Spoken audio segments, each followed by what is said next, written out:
கலிங்க விஜயம் அத்தியாயம் 17. பானுமதியின் உள்ளம்.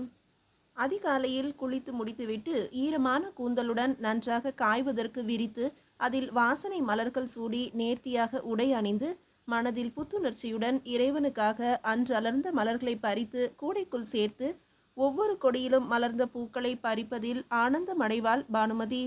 வாசனை நிரம்பிய மல்லிகை, குண்டு குண்டாக உயர்ந்த வகை முத்துக்களை போல இருக்கும் குண்டு மல்லிகை மொட்டுக்கள், செவ்விதழ்களை விரித்த சந்தன மல்லிகை, புற்களில் பூத்த சம்மங்கி மலர்கள், செந்நிறத்தில் மனதை மயக்கும் செவ்வரளி பூக்கள் என்று தோட்டம் முழுவதும் வாசனை பரவி இருந்த அந்த காலை வேளையில் பானுமதியின் முகமும் தாமரை மலர் போல இருந்ததை பார்க்கும்போது எவராவது தவறுதலாக பானுமதியின் முகத்தையும் மலர் என்று பறிக்க போய்விடுவார்களோ என்ற ஐயமும் ஏற்படுகிறது.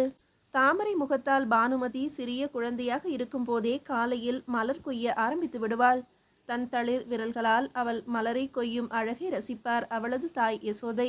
இப்படி அழகான குழந்தையும் தன்னையும் விட்டுவிட்டு விலகி போன தன் கணவனை பற்றி அவ்வப்போது நினைத்து கொள்வாள் யசோதை.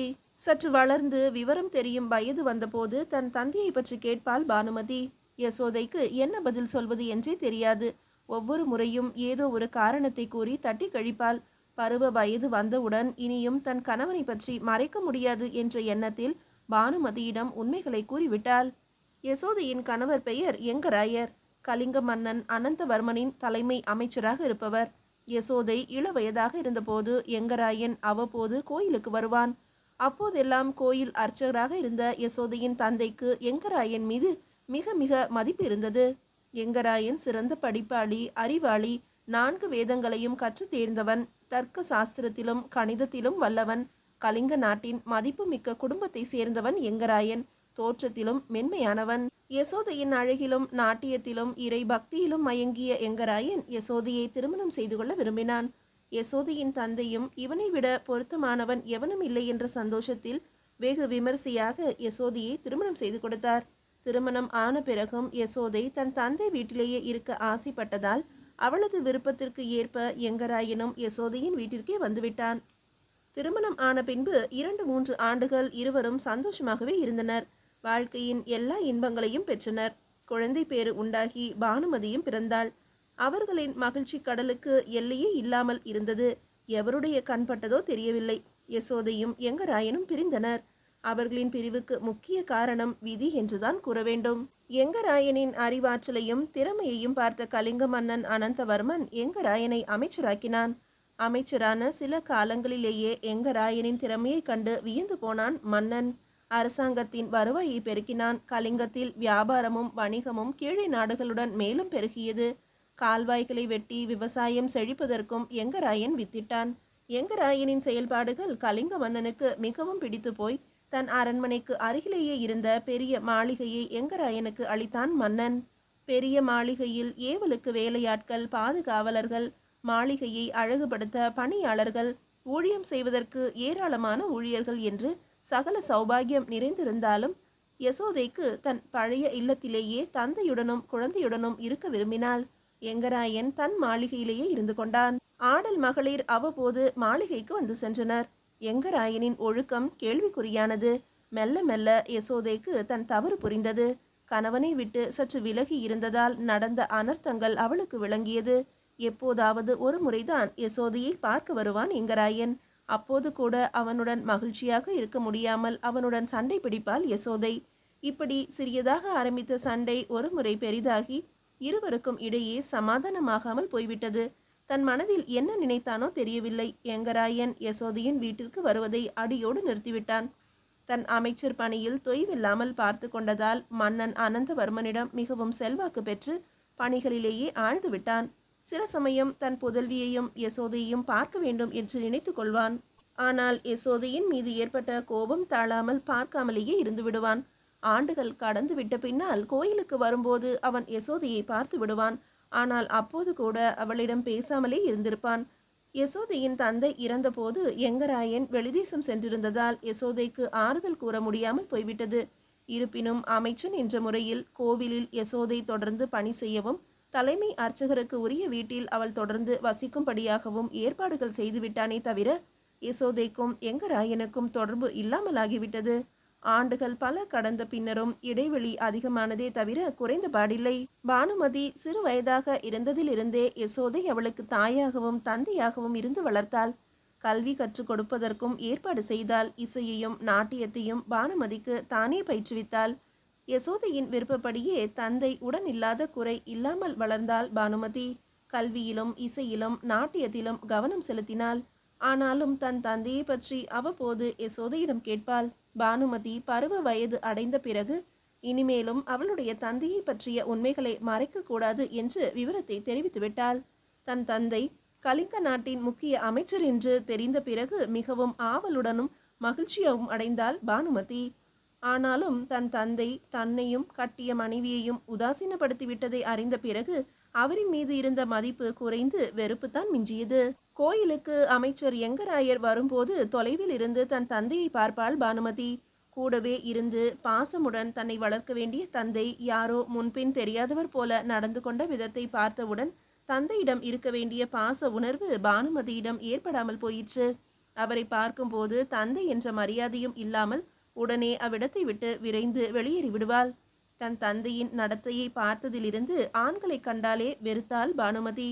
பானுமதிக்கு நெருங்கிய தோழிகள் யாரும் இல்லை. அவளுக்கு தன் தாய்தான் நெருங்கிய தோழி. கோயிலுக்கு செல்லும்போது தன் தாயிடம் நாட்டியம் இசை பயின்ற இளம் பெண்கள் சிலரிடம் பிரியமாக பேசுவாள்.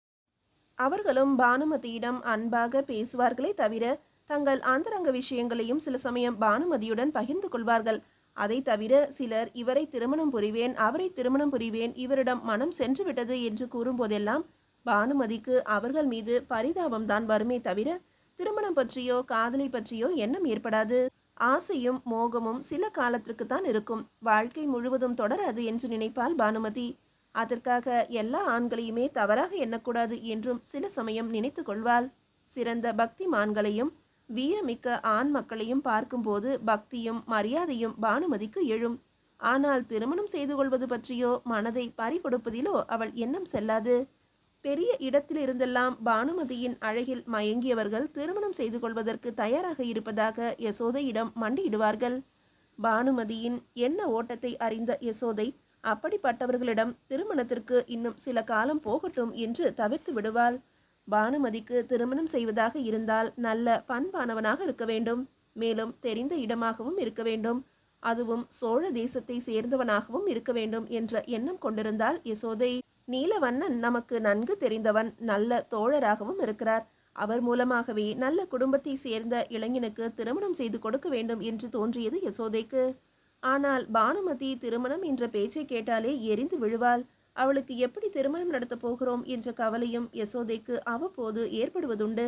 சில நாட்களுக்கு முன்னர் கருணாகர தொண்டைமான் இவர்கள் வீட்டிற்கு வந்து தங்கிய போது அவனிடம் பானுமதிக்கு பெரும் மதிப்பு ஏற்பட்டது. தொண்டை மண்டலத்தின் அரசன், வீரமிக்க இளைஞன், ஆற்றல் மிகுந்தவன், பாரத தேசமெங்கும் புகழ் பெற்றவன் என்ற எண்ணத்தில் அவனிடம் மரியாதையாகவே சில வார்த்தைகள் பேசுவாளே தவிர அவனிடம் எந்தவித ஈடுபாடும் பானுமதிக்கு தோன்றவில்லை. அதற்கெல்லாம் காரணம் பானுமதியின் அடிமனதில் அவளுக்கு ஆண் வர்க்கத்தின் மீது இருந்த வெறுப்புதான். விதி யாரை விட்டது?